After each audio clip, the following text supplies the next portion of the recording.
Good evening, कैसे हैं आप सभी। मैं सोनी चौधरी एक बार फिर आप सभी का हार्दिक स्वागत करता हूं आपके अपने परिवार मिशन सिलेक्शन में। एक बार सभी बच्चे मुझे बताएंगे कि आवाज़ आप तक आ रही है या नहीं।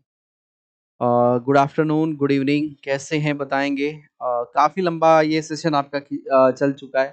तो मैं आपको काफ़ी बच्चे पूछ रहे थे कि सर अभी कितना दिन लगेगा, क्या लगेगा। देखिए यार, ऐसा है, आप सभी बच्चे मतलब हमारे अंदर ये नहीं कि आपसे हमने पेमेंट लिया है तो आपको ऊपर ऊपर से चीज़ें करा दें या वो चीज़ ना कराएं जो आपके एग्जाम में है ना। कोई चाहता है कि हमें कम पैसे में ज़्यादा मिले। आप में से कुछ बच्चे ऐसे हैं जो चाह रहे हैं कि जल्दी जल्दी खत्म हो जाए। देखिए ऐसा है भाई, हम अपने कंटेंट के साथ कोई भी कॉम्प्रोमाइज़ नहीं करेंगे। आपको लगता है कि भाई लेट हो रहा है या बहुत ज़्यादा करा रहे हैं, वो आपकी प्रॉब्लम हो सकती है। लेकिन एक्चुअल में जो जेन्युइन बातें हैं, वो यही है कि एग्ज़ाम में क्वेश्चन यहाँ से आते हैं। जितने टॉपिक करा रहा हूँ सारे रिलेवेंट हैं, इम्पोर्टेंट हैं। तो जो मैं करा रहा हूँ वो आपको पढ़ना ही पड़ेगा। वो डिपेंड करता है कि आप उसको कितना पढ़ते हो या कितना नहीं पढ़ते हो। लेकिन जिसे सीरियस कैंडिडेट है, जिसे सिलेक्शन चाहिए, उसको इतना पढ़ना ही होगा, अन्यथा सिलेक्शन नहीं होगा, ये सच्चाई है। फिर कहीं कोर्स खरीदोगे फिर ऐसे ही होगा। हाँ, इतना ज़रूर फ़र्क होगा कि वो आपको जल्दी करा देगा, लेकिन सिलेक्शन नहीं होगा, ये मेरी गारंटी है। मैं लिखित तौर पर दे सकता हूँ, कहीं भी साइन करा लेना।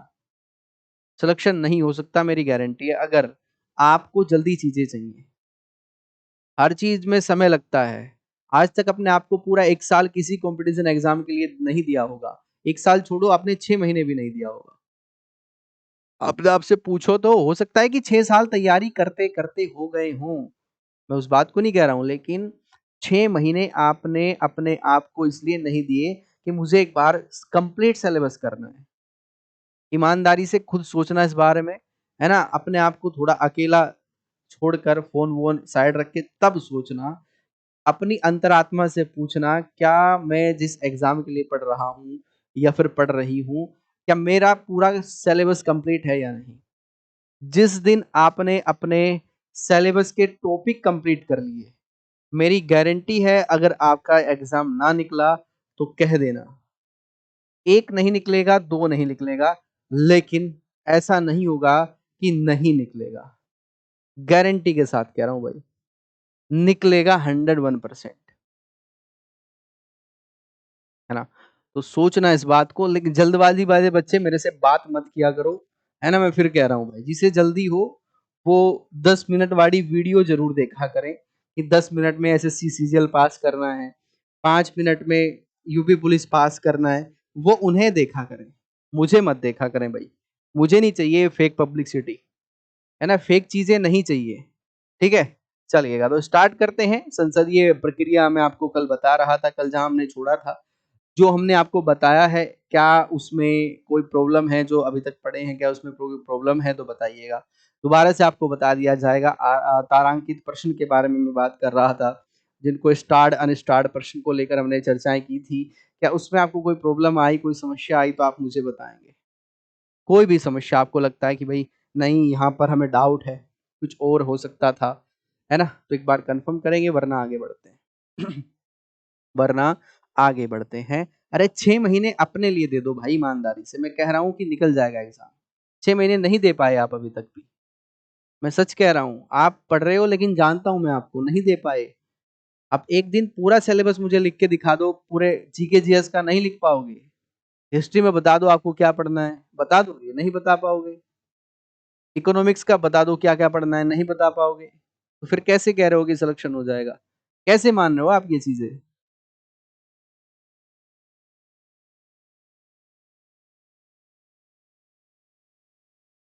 आप कैसे मान सकते हो इन चीज़ों को?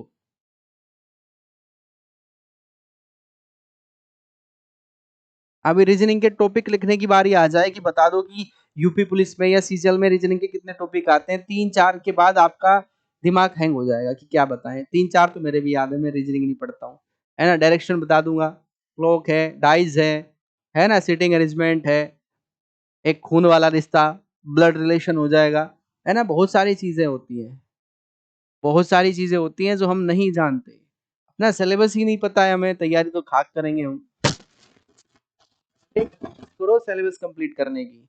यूट्यूब पर बिखरी पड़ी हैं चीजें, नहीं समेट पाओगे। पहले अपना सिलेबस कंप्लीट करो, फिर मजा लो, फिर प्रैक्टिस करो दबा के, फिर देखो क्या चल रहा है दुनिया में, क्या पढ़ा रहे हैं टीचर। तब किसी को अगर जज करना है तो पहले एक बार कहीं से अच्छे से पढ़ लो, फिर वहां पर जाओ, फिर वहां पर जाओ कि देखो क्या चल रहा है, क्या पढ़ाते हैं। क्लियर है? चलिएगा, तो यहाँ पर ये चीजें आपको ध्यान रखनी है। चलिए आगे चलते हैं। मैं बात कर रहा था कल संसदीय प्रक्रिया में आपको पढ़ाने वाला था, मैं आपको बताने वाला था कि बिल कैसे पास होता है। तो उसमें हम बात करेंगे जो हमारी संसदीय प्रक्रिया होती है, जो हमारी संसदीय प्रक्रिया होती है जिसको हम पार्लियामेंट्री सिस्टम कहते हैं, है ना। तो यहाँ पर मैंने आपको बताया था कि दो प्रकार के विधेयक होते हैं। एक होता है आपका सरकारी विधेयक जिसे कहते हैं, क्या कहते हैं, सरकारी विधेयक जिसे कहते हैं गवर्नमेंट बिल, है ना। गवर्नमेंट बिल इसको कहा जाता है भाई, गवर्नमेंट बिल इसको हम कहते हैं। दूसरा होता है आपका जिसे हम कहते हैं गैर सरकारी, गैर सरकारी, गैर सरकारी विधेयक, गैर सरकारी विधेयक, गैर सरकारी विधेयक जिसको हम अनगवर्नमेंट बिल के रूप में भी जानते हैं, है ना। अनगवर्नमेंट बिल के रूप में भी हम जानते हैं भाई। नहीं लिख पाओगे बेटा पूरा, आप लिख दोगे पूरा, नहीं लिख पाओगे। चलिए, आप कह रहे हो कि पूरा लिख देंगे, मुझे ज्योग्राफी का पूरा लिख के दिखा दो, मैं मान जाऊंगा। इंडियन ज्योग्राफी पूरा लिख दो बिना देखे कहीं। चलिएगा, अनगवर्नमेंट, अनगवर्नमेंट बिल इसको कहा जाता है, गैर सरकारी विधेयक, है ना। दोनों चीजें याद रखनी, हम ये बात कर लें पार्लियामेंट्री सिस्टम को लेकर, सरकारी और गैर सरकारी। अब इसमें ज्यादा रॉकेट साइंस नहीं है कि भाई सरकारी क्या होगा, गैर सरकारी क्या होगा। आपको पता है कि हमारी संसद में सदस्य चुनकर जाते हैं। कौन चुनकर जाते हैं? सदस्य चुनकर जाते हैं। इन सदस्यों में से कुछ हमारे क्या बनते हैं? मिनिस्टर बनते हैं, यानी कि मंत्री बनते हैं। और जो मंत्री नहीं बन पाते उनको सदस्य ही कहा जाता है, उनको सदस्य ही कहा जाता है। जो भी सरकारी बिल होगा उसे कौन लेके आएगा? सरकारी बिल को हमेशा मंत्री लेकर आता है। या फिर आप कह सकते हैं, आप इसको दूसरे वे में इस तरह से समझ लीजिएगा कि जो भी मंत्री बिल लेके आता है उसको गवर्नमेंट बिल कहा जाता है। बात समझ में आई मैं क्या कह रहा हूँ? जो भी मंत्री बिल लेके आएगा, है ना, हमेशा जो भी मंत्री कोई भी विधेयक या बिल लेके आएगा, कोई भी विधेयक या बिल लेकर आएगा, उसे क्या कहा जाएगा? उसे कहा जाएगा सरकारी विधेयक या गवर्नमेंट बिल उसको कहा जाएगा। क्लियर? पहला पॉइंट। दूसरा पॉइंट है यहाँ पर जो गैर सरकारी होता है, यानी कि अगर कोई सदस्य कोई बिल लेके आता है, कोई सदस्य है कोई बिल लेके आता है ना, उसे क्या कहा जाएगा? उसे कहा जाएगा भाई कि ये क्या है? ये गैर सरकारी है, ये गैर सरकारी है, गैर सरकारी इसको कहा जाएगा। बस ये दो डिफरेंस इसमें है ना, ये दो डिफरेंस इसमें, ध्यान रखना इस बात को।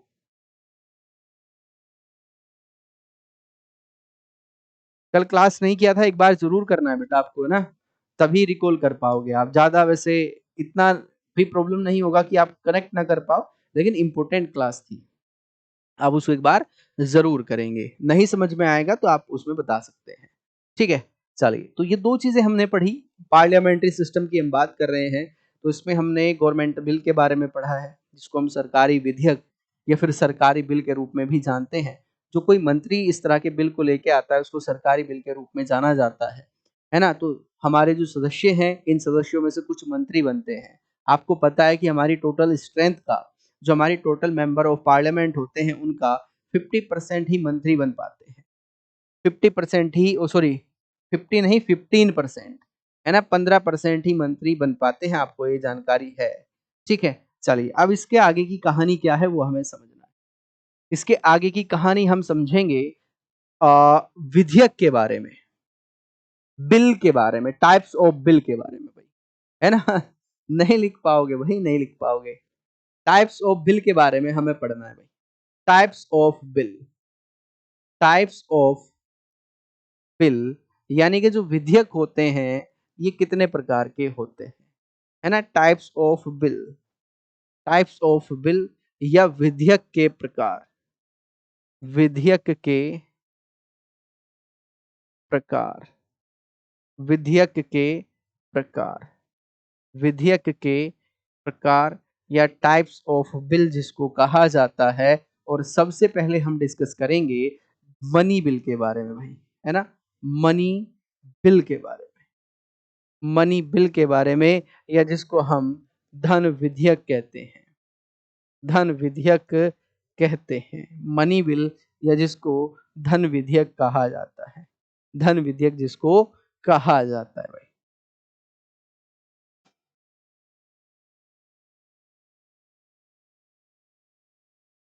है ना, उसको धन विधेयक हम कहते हैं। बात समझ में आई? चलिए, सबसे पहला तो क्वेश्चन आपको ये पता होना चाहिए इसका जिक्र किस अनुच्छेद में किया गया है। तो अनुच्छेद 108 में इसका जिक्र है। इसमें अनुच्छेद 108 में इसका जिक्र किया गया है, ध्यान रखेंगे। दूसरा आपको पता होना चाहिए कि इसे केवल लोकसभा में पेश किया जाता है, केवल, ध्यान से सुनिएगा, केवल लोकसभा में पेश किया जाता है, लोकसभा में पेश किया जाता है, पेश किया जाता है, केवल लोकसभा में पेश किया जाता है, केवल लोकसभा में पेश किया जाता है, ध्यान रखेंगे। बातें समझ में आ रही है आपको? यहां तक कोई डाउट है किसी को तो बताएंगे, है ना, यहां तक किसी को कोई डाउट है तो बताइएगा कि इसको कहां पर केवल और केवल लोकसभा में ही इसको पेश किया जाता है। क्लियर है? चलिए, दूसरा पॉइंट यहां पर लिखना है आपको कि ये राष्ट्रपति की पूर्व सहमति, राष्ट्रपति की पूर्व सहमति पर, पूर्व सहमति से ही पास होता है, से ही पास होता है। मतलब ये हुआ, है ना, इस बिल को पहले परमिशन ले ली जाती है हमारे राष्ट्रपति जी से कि हम एक धन विधेयक लाना चाहते हैं, या फिर जो भी हम वहां पर उनके पास कोई बिल लेके जाते हैं तो उसको वो रीड करते हैं, पढ़ते हैं, समझते हैं और उसको परमिशन दे देते हैं। तो वो पहले ही हमने उनसे परमिशन ले ली कि ये धन विधेयक है और इसको हम संसद में पेश करना चाहते हैं, संसद में प्रेजेंट करना चाहते हैं, है ना। तो उसके प्रेजेंट करने के बाद और क्या फिर प्रक्रियाएं चलती हैं वो हमें समझनी है ना। ठीक है, चलिए, अब हमारे प्रेसिडेंट ने उसको स्वीकार कर लिया, यानी कि एक्सेप्ट कर लिया कि भाई आप ठीक है, ले जाइए, कोई प्रॉब्लम नहीं है, बाकी की जो प्रक्रियाएं हैं वो आप करते रहिएगा, जैसे भी आपको पास कराना है। तो धन विधेयक पर जो निर्णय होता है ना, या फिर आप कह सकते हैं कि कोई बिल मनी बिल है या नहीं, इसका निर्णय किसका होगा, इसका डिसीजन किसका होगा।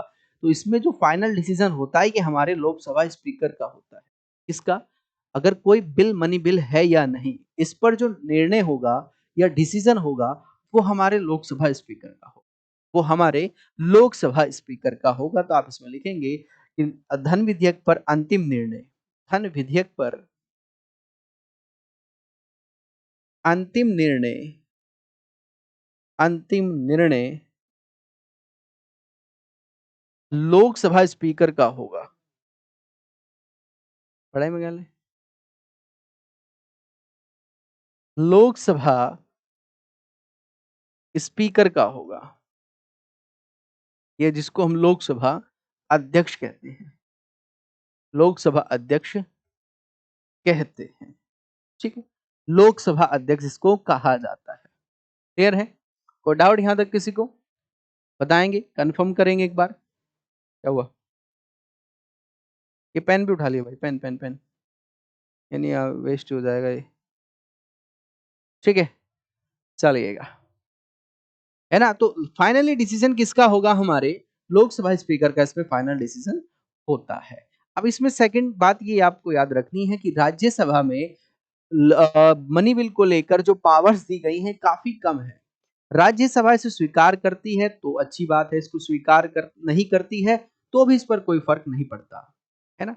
जब ये बिल लोकसभा से पास होकर राज्यसभा में जाता है तो उनको 14 दिन का टाइम दिया जाता है कि भाई आप इस पे अपनी सहमति बताएं, क्या आप इसको स्वीकार करते हैं, एक्सेप्ट करते हैं, या नॉट एक्सेप्टेड है, या फिर आप इसको क्या करते हैं, इसमें कुछ सुधार आप बताते हैं कि भाई इसमें कुछ मिस्टेक्स हैं, गलतियां हैं, उनको सुधार लीजिए। क्या ये पॉसिबिलिटी बनती है या नहीं बनती? तो यहाँ पर एक चीज याद रखेंगे कि धन विधेयक के मामले में राज्यसभा जो हमारा उच्च सदन है, इसको बहुत ही कम पावर दी गई है, या कह सकते हैं कि ना के बराबर पावर्स यहाँ पर है। वो इसको पास करते हैं तो भी अच्छा है, उसको पास नहीं करते तो भी इसको पास माना जाता है ना? इसमें अगर वो कोई संशोधन के लिए कहते हैं कि भाई इसमें ये सुधार होने चाहिए, तो ये डिपेंड करता है हमारी लोकसभा पर कि वो उनके दिए गए, उनके द्वारा रिकमेंड की गई कुछ गलतियों को सुधारें या ना सुधारें। जरूरी नहीं कि उनकी वो जो निर्णय है या उनकी जो रिकमेंडेशन है उनको स्वीकार करते हैं या नहीं करते हैं। ये डिपेंड करता है हमारी लोकसभा पर। ठीक है, तो आप यहाँ पर लिखेंगे कि राज्यसभा को, वह ना राज्यसभा को इसमें कोई भी शक्ति प्राप्त नहीं है। राज्यसभा को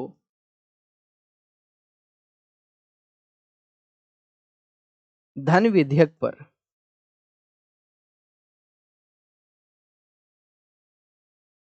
धन विधेयक पर कोई भी शक्ति प्राप्त नहीं है। कोई भी शक्ति प्राप्त नहीं है। केवल 14 दिन के लिए, केवल 14 डेज के लिए, केवल 14 डेज के लिए रोक सकती है, अपने पास रोक सकती है, अपने पास रोक सकती है। अब आपके दिमाग में ये आ रहा होगा, यहाँ पर ये मैंने जो शब्द लिखा है, ये लाइन लिखी है कि 14 दिन के लिए अपने पास रोक सकती है। अगर वो 14 दिन के बाद क्या होगा फिर?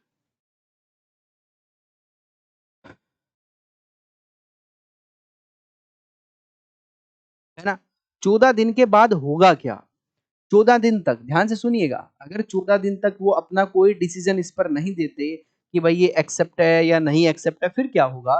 तो ये स्वीकार मान लिया जाता है, इसको एक्सेप्ट मान लिया जाता है। ये अपना कोई डिसीजन दें या ना दें, कोई इससे फर्क नहीं पड़ेगा, ये एक्सेप्ट मान ही लिया जाएगा। ये अपने पास इसको रख लें, कोई प्रॉब्लम नहीं है। ये 14 दिन के अंदर अंदर इसको स्वीकार करके भेज देते हैं कि भाई हाँ ठीक है, सब मामला ओके है, आप इसको पास कराइए, तो भी कोई प्रॉब्लम नहीं है। इसमें कोई ये अपना निर्णय देते हैं, कोई अपना रिकमेंड करते हैं कि भाई इसमें ये सुधार कर लीजिएगा, तो ये डिपेंड करता है हमारी लोकसभा पर कि ये इसको स्वीकार करेंगे या फिर स्वीकार नहीं करेंगे, है ना? तो ये दोनों कंडीशन, तीनों कंडीशन यहाँ पर बनती है राज्यसभा को लेकर। बातें समझ में आई? ध्यान रखना इम्पोर्टेंट है भाई। और मैं आपको केवल ये सोच के नहीं पढ़ा रहा हूँ कि आप यूपी पुलिस वाले बच्चे हो, आप या फिर सीजीएल वाले बच्चे हो, आप एसएससी जीडी वाले बच्चे हो। मैं आपको एक भारत का नागरिक होने के नाते ये चीजें करा रहा हूँ कि आपको पता होना चाहिए, आपके एक तीर से दो निशाने लगने चाहिए।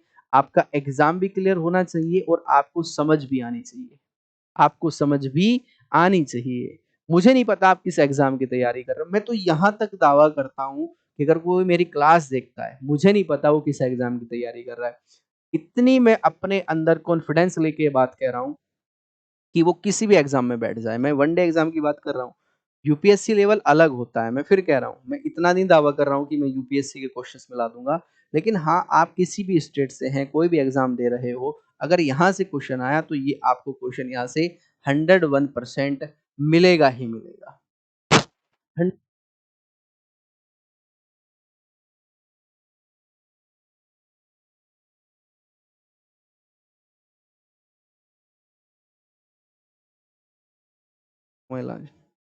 ठीक है, चलिए नेक्स्ट। इसी में अभी टॉपिक है, क्या इस पर ज्वाइंट मीटिंग हो सकती है या नहीं? क्वेश्चन बनता है डायरेक्टली, डायरेक्टली क्वेश्चन पूछा जाता है, क्या मनी बिल पर ज्वाइंट मीटिंग हो सकती है या नहीं? यानी कि अगर इस बिल को लेकर दोनों के बीच पहली बात तो गतिरोध होगा नहीं। जब गतिरोध ही नहीं है तो फिर मीटिंग कैसे होगी?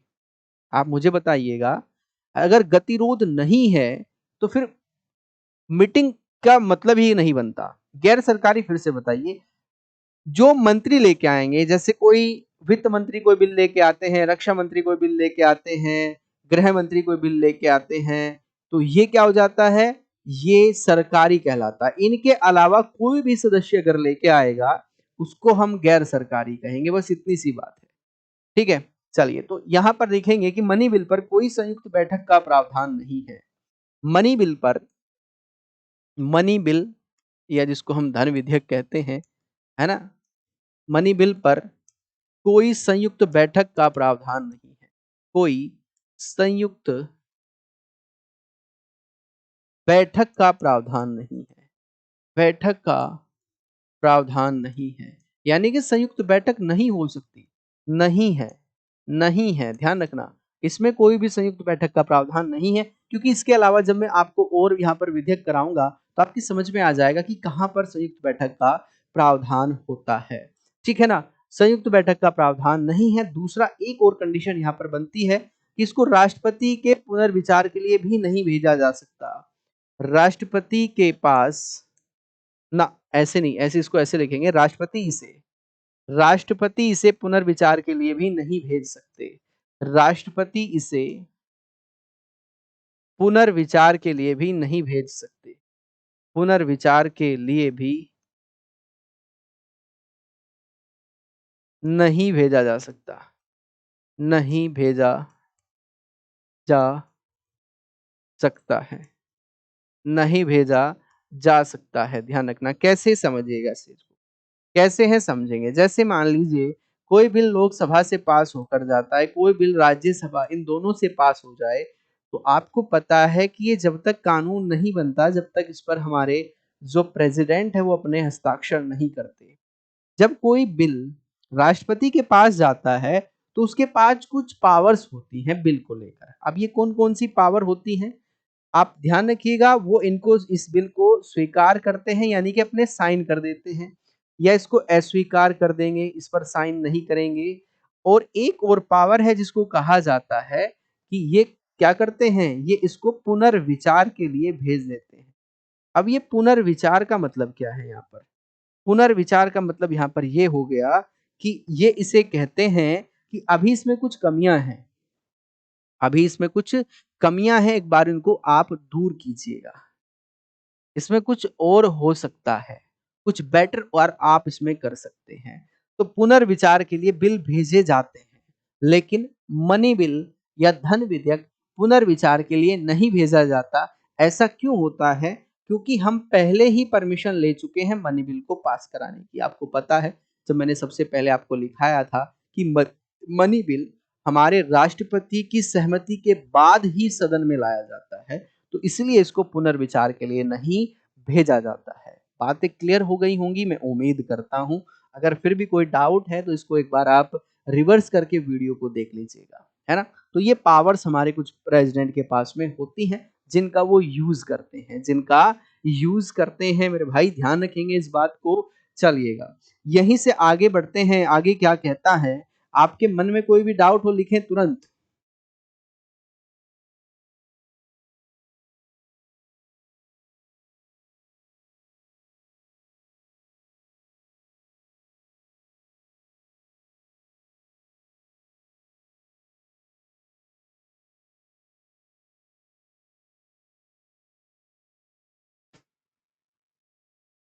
कोई डाउट किसी को तो बताएंगे जल्दी से।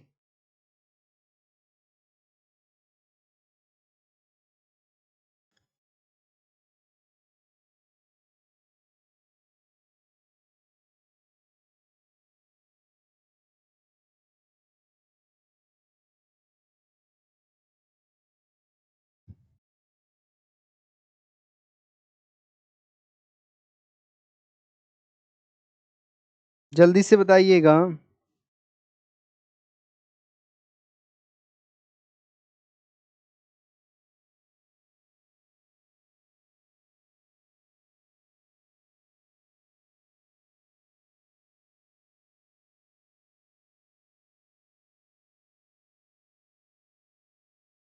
किसने पास नहीं किया तो?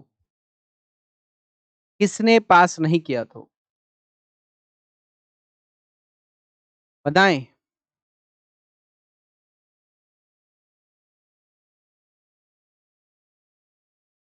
किसने पास नहीं किया तो बताएंगे। ठीक है, तो ये आपको ध्यान रखना है। चलिए, एक होता है साधारण विधेयक, एक होता है आपका साधारण विधेयक। साधारण विधेयक या जिसको हम सिंपल बिल भी कहते हैं, साधारण विधेयक जिसको कहा जाता है। जब आप बात करते हो, है ना? जब आप किसकी बात करते हो, किसी के नाम में परिवर्तन कराना है, आर्टिकल 2 और 3 आप पढ़ते हो, है ना? इसको साधारण विधेयक कहा जाता है। इसको कोई मंत्री या सदस्य, है ना? कोई मंत्री या फिर कोई सदस्य या कोई सदस्य, कोई भी ला सकता है, कोई भी ला सकता ला सकता है ना? कोई भी इसको लेकर आ सकता है। कोई भी, कोई मंत्री भी हो सकता है, कोई सदस्य भी हो सकता है। लेकिन मैंने आपको बताया था कहाँ पर? मैंने आपको बताया था कि जब मनी बिल की बात आएगी, तो उसे केवल मंत्री ही पेश करेंगे, उसे मंत्री ही प्रेज़ेंट करेंगे, कहाँ पर? पार्लियामेंट में। लेकिन यहाँ पर कोई मंत्री भी हो सकता है और कोई सदस्य भी हो सकता है, इनमें से कोई भी एक व्यक्ति इसको प्रेज़ेंट कर सकता है हमारी पार्लियामेंट में। बात समझ में आई? चलिएगा। अब इसमें एक चीज़ और याद रखनी है आपको कि इसको प्रेज़ेंट करने से पहले 1 महीना पहले परमिशन की आवश्यकता होती है। आपको 1 महीना पहले सदन के अध्यक्ष को, जो हमारे सदन के स्पीकर होंगे, उनको इस बात का अवगत कराना होगा कि हम एक ऐसा बिल लेकर आना चाहते हैं। तो उसमें टाइम ड्यूरेशन कितना है? 1 मंथ, है ना? तो ऐसे बिल के लिए 1 मंथ पहले नोटिस देना होगा। ऐसे बिल के लिए 1 महीने पहले लोकसभा अध्यक्ष को नोटिस देना होता है। लोकसभा अध्यक्ष को नोटिस देना होता है। नोटिस देना होता है, होता है ना? वो नोटिस देते हैं 1 महीना पहले। 1 महीना पहले बताना होगा कि भई हम ऐसा बिल लेकर आना चाहते हैं। बातें समझ में आई? वही फिर सेम प्रोसेस होता है जैसे मैंने आपको अभी बताया कि पहले इसको लोकसभा से पास कराना होता है, फिर राज्यसभा से इसको पास कराना होता है ना? और उसके बाद ये प्रेज़िडेंट के पास जाता है। प्रेज़िडेंट इस बिल पर क्या करेंगे वो हमें समझना है। जब ये लोकसभा और राज्यसभा से पास हो जाए, है ना? जब ये लोकसभा से, ध्यान से मेरी बात को सुनना, बातों में बड़ा गहराई होती है। लोकसभा व राज्यसभा से पास होने के बाद, पास होने के बाद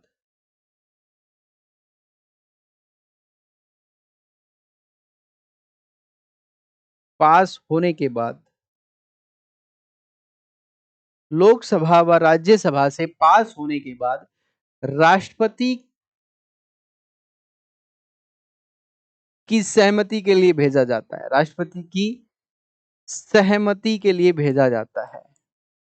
राष्ट्रपति की सहमति के लिए भेजा जाता है। भेजा जाता है। है ना? बात समझ में आ गई होगी। कहाँ भेज दिया हमने? राष्ट्रपति की सहमति के लिए इसको भेज दिया जाता है। अब यहाँ पर क्या कंडीशन है इसको समझिए।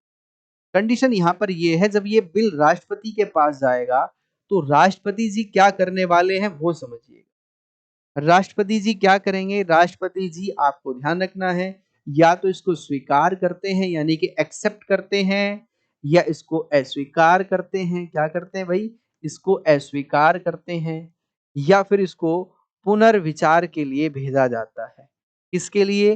पुनर्विचार के लिए भेजा जाता है। बात समझ में आई? 3 कंडीशन यहाँ पर अप्लाई होती है। पहली कंडीशन क्या है? इसको स्वीकार कर देंगे, अपने साइन कर देते हैं, तो ये क्या बन जाता है? ये बन जाता है कानून। दूसरा, इसको अस्वीकार कर देते हैं, यानी कि इसको अपने पास रोक कर रख लेते हैं। अस्वीकार करना यानी कि अपने पास इसको रोक कर रख लेना। या तीसरी कंडीशन है कि इस पर, या इसे फिर वापस से सदन को भेज दिया जाता है कि भाई इस पर पुनर्विचार करें, इसका रिव्यू करें। है ना? पुनर्विचार का मतलब एक तरीका से आप कह सकते हैं इसका रिव्यू करना। है ना? इसका रिव्यू करें, इसको पुनर्विचार करें, इसको रिव्यू करें। ठीक है? अब यहाँ पर एक बात जो आपको आपकी बुक में नहीं मिलेगी, जिसके लिए आप यहाँ आए हो, वो क्या है? वो ये है कि जब पुनर्विचार के बाद पुनर्विचार के बाद विधेयक राष्ट्रपति के पास भेजा जाता है। विधेयक राष्ट्रपति के पास भेजा जाता है, भेजा जाता है तो राष्ट्रपति को हस्ताक्षर करना अनिवार्य होता है। हस्ताक्षर करना अनिवार्य होता है। अनिवार्य होता है। बातें समझ में आ गई होंगी मैं क्या कह रहा हूं। मैं ये कह रहा हूं इस बात को नोट डालकर लिख लेना, बड़ी इंपॉर्टेंट बात है ना। अगर क्वेश्चन ऐसा कभी आ जाए तो आपको भाई साहब परेशान कर सकता है। मैंने क्या कहा, मैंने कहा या तो उसको एक्सेप्ट करते हैं कि भाई ठीक है हमने इसको एक्सेप्ट कर लिया, या इसको फिर नॉट एक्सेप्टेड कर देंगे, है ना। अगर वो बिल इनको पास नहीं कराना है, उनको लग रहा है कि इसमें कुछ गलतियां हैं या इसके पास होने से प्रॉब्लम बढ़ सकती है, तो उसको अस्वीकार यानी कि अपने पास रख लेते हैं। लेकिन लग रहा है कि थोड़ी बहुत कमियां हैं, इसको दूर किया जा सकता है, तो उसको कहते हैं इसका रिव्यू कीजिए, इसका एक बार रिव्यू कीजिए, दोबारा से इसको पास करा के लाइएगा।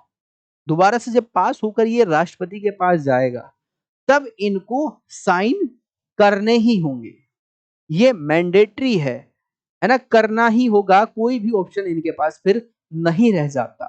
ऐसा क्यों है, अगर ये साइन ना करे तो ये जनता का क्या माना जाता है, जनता का अपमान माना जाता है, पब्लिक का अपमान माना जाता है। क्योंकि हम कानून किसके लिए बना रहे हैं, अरे जनता के लिए कानून बन रहा है ना। हम हमारी संसद में कौन बैठे हैं, जनप्रतिनिधि, यानी कि हमारे पब्लिक रिप्रेजेंटेटिव वहां पर बैठे हैं। अगर उनका अपमान है तो ये जनता का अपमान है। तो इसलिए हमारे संविधान में ये प्रोविजन किया गया है कि हमें अपनी पब्लिक यानी अपनी जनता का अपमान नहीं करना होगा। अपने राष्ट्रपति को, उनको ये सेकंड टाइम में यहाँ पर साइन करना ही होगा। इसको अपनी लैंग्वेज में जैसे आप लिखना चाहें लिख सकते हैं। ये टॉपिक मैं इतने आराम से करा रहा हूं क्योंकि मुझे पता है यहां से प्रॉब्लम आपको आती ही आती है। ठीक है, इसलिए ये चीजें मैं आपको थोड़ा बहुत इजी वे में कराने की कोशिश कर रहा हूं। बुक से अगर पढ़ोगे, पहली बात तो सामान्यतः बुक में ये आपको मिलेगा नहीं। अगर मिल भी गया तो समझ नहीं पाओगे। अगर आपको ये मिल जाता है तो इसको समझ नहीं पाओगे आप। हाँ, जो अच्छी बुकें हैं जैसे लक्ष्मीकांत वगैरह आप पढ़ते हो तो उसमें आपको कोई दिक्कत नहीं आएगी भाई, है ना। उसको पढ़ने के बाद आपको प्रॉब्लम नहीं आएगी, आएगी तो थोड़ा बहुत प्रॉब्लम उसमें आ सकती है। इंग्लिश वाले वर्जन में तो नहीं आएगी क्योंकि हिंदी थोड़ा सा उसका टिपिकल है। हिंदी समझना लक्ष्मीकांत का अपने आप में बहुत बड़ा एक चैलेंज है। ठीक है, क्लियर यहाँ तक? जल्दी से बताएं, कोई डाउट है तो बताएंगे।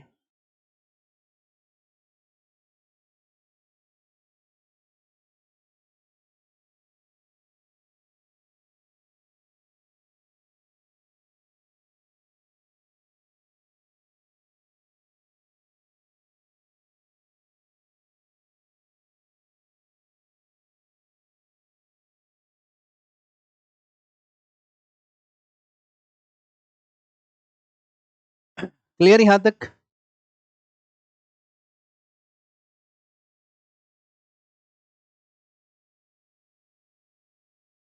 सर मनी बिल में बिल का राज्यसभा से पास होना इंपॉर्टेंट है देन लोकसभा।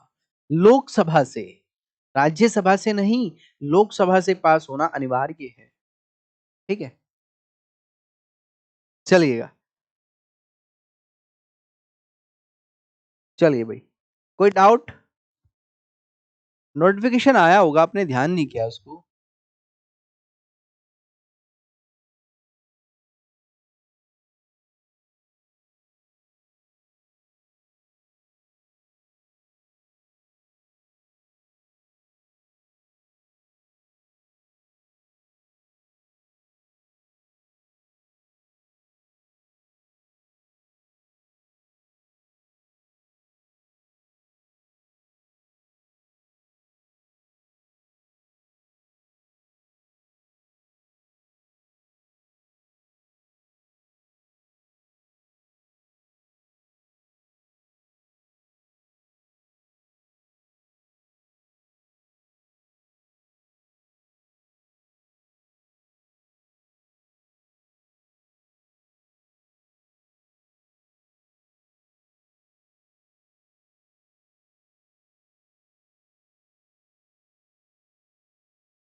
हाँ,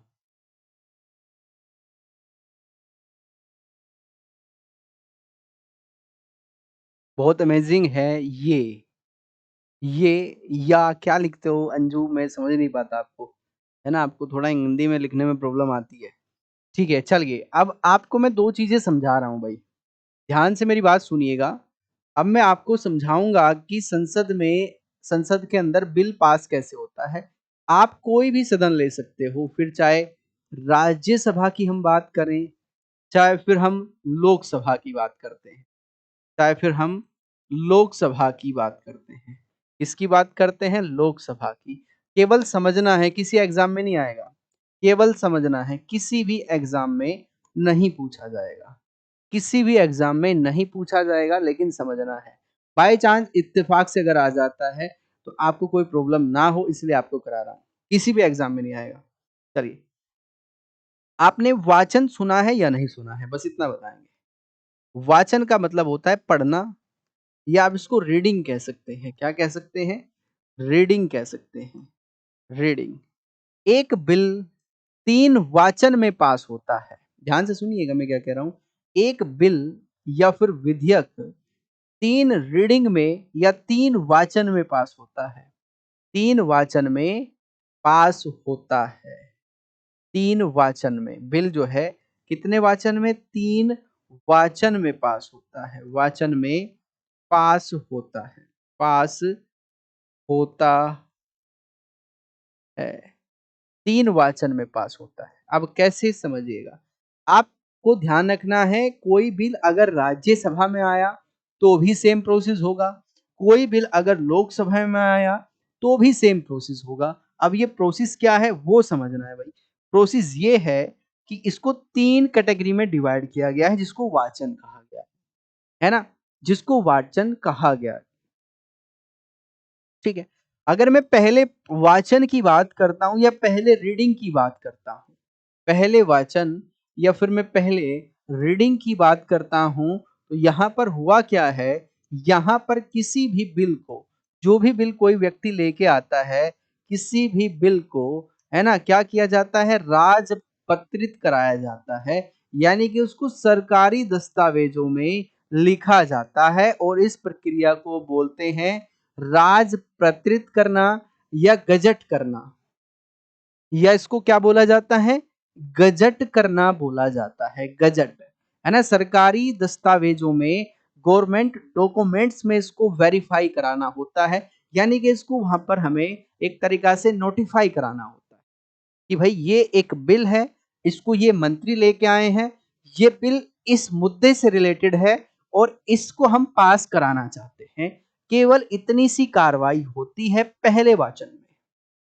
पहले वाचन में केवल इतनी सी कार्रवाई होती है कि उसका एक हमें थोड़ा-सा ब्रीफ इंट्रो देना होता है।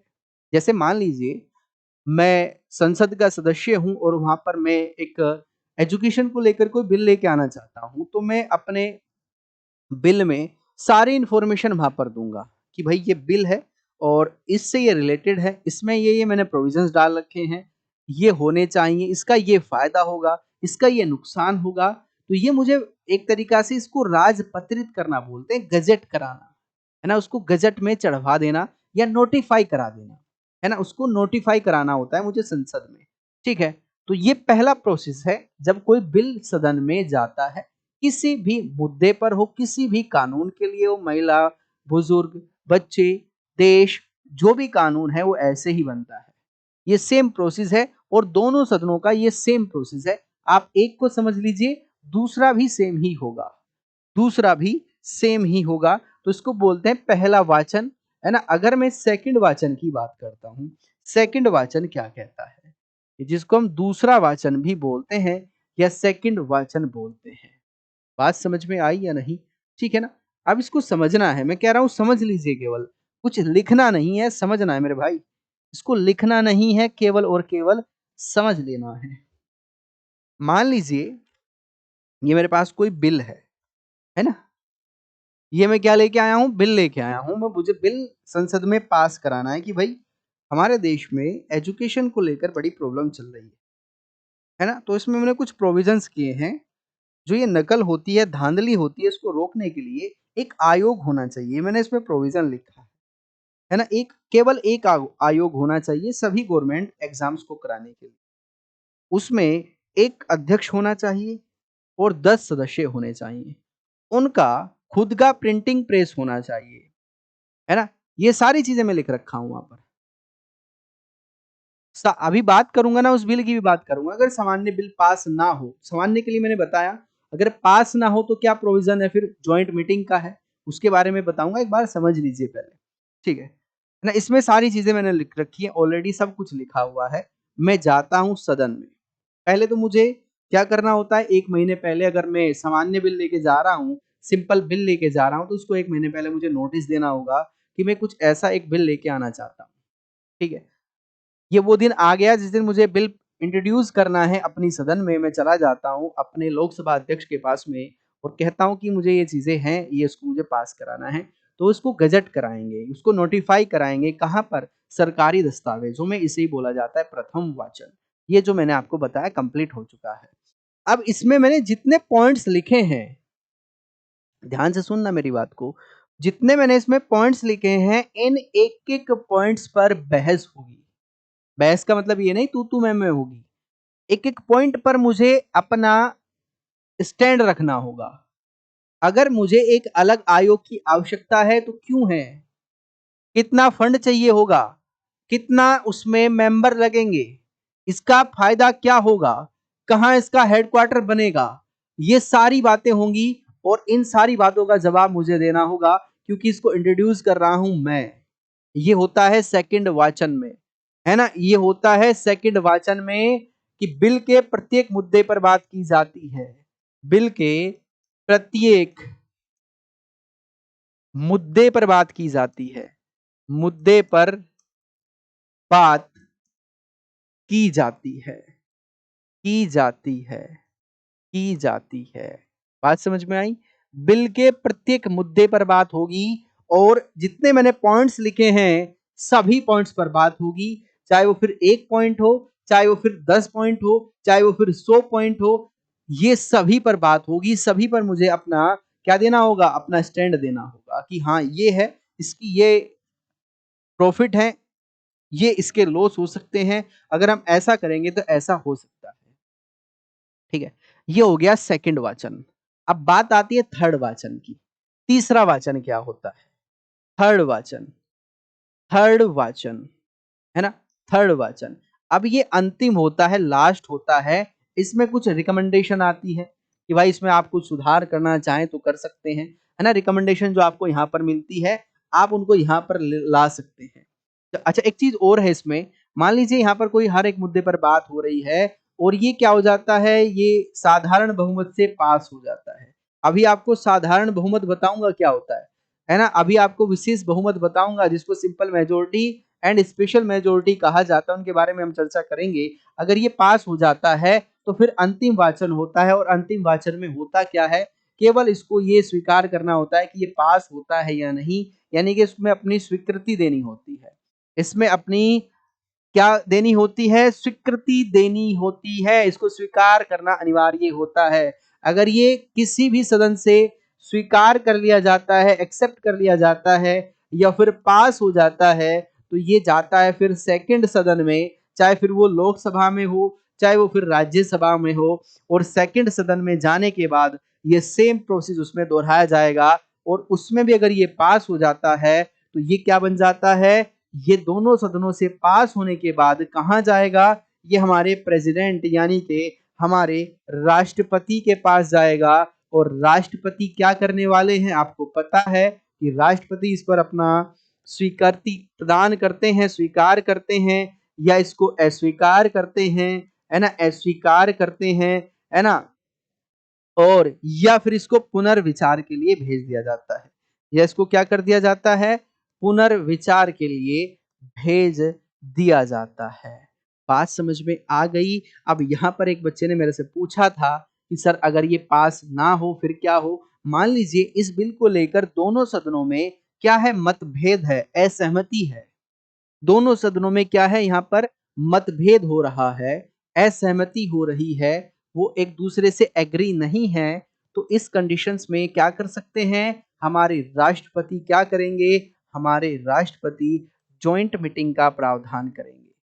जॉइंट मीटिंग यहाँ पर लेकर आएंगे हमारे राष्ट्रपति, जो कि आर्टिकल 108 में जिसका जिक्र किया गया है, और इसकी जो अध्यक्षता करेंगे ये हमारे अध्यक्षता करते हैं, है ना, कौन, लोकसभा स्पीकर जो होंगे, लोकसभा स्पीकर जो होंगे वो ही इसकी अध्यक्षता करते हैं। तो भाई साहब ऐसे बनता है आपके देश का कानून, ऐसे बनता है आपके देश का कानून। कोई बात अगर समझ में नहीं आई तो मुझे बताइएगा, और मेरी तरफ से संसद ऑलमोस्ट डन है ना, ऑलमोस्ट यहाँ पर डन हो चुकी है। कुछ चीजें हैं जो मैं एक क्लास में और कराऊंगा, एक क्लास बचा हुआ है बस इसका, उसमें सारी कंप्लीट करा दूंगा भाई, उसमें ज्यादा नहीं है, केवल एक क्लास इसका बचा हुआ है। मेरी तरफ से ये डन डन डन डन। कोई भी एग्जाम हो, कैसा भी क्वेश्चन हो, आप करिए, नहीं होता मेरे पास भेजिए और पूछिए कि सर ये क्यों नहीं हुआ हमसे, फिर मैं आपको बताऊंगा कि आपने पढ़ा है या मैंने नहीं पढ़ाया है। दोनों ही बात हो सकती है ना, या तो आपने पढ़ा नहीं है या फिर मैंने पढ़ाया नहीं है, तो आपको मैं बताऊंगा।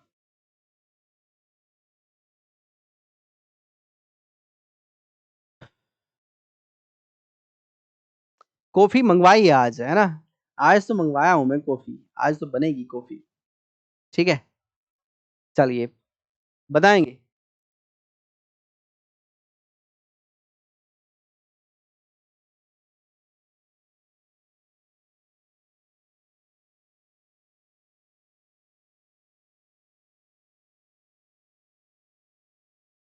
आपके बहुत लेट कमेंट आ रहे हैं भाई, बहुत लेट कमेंट आ रहे हैं आपके।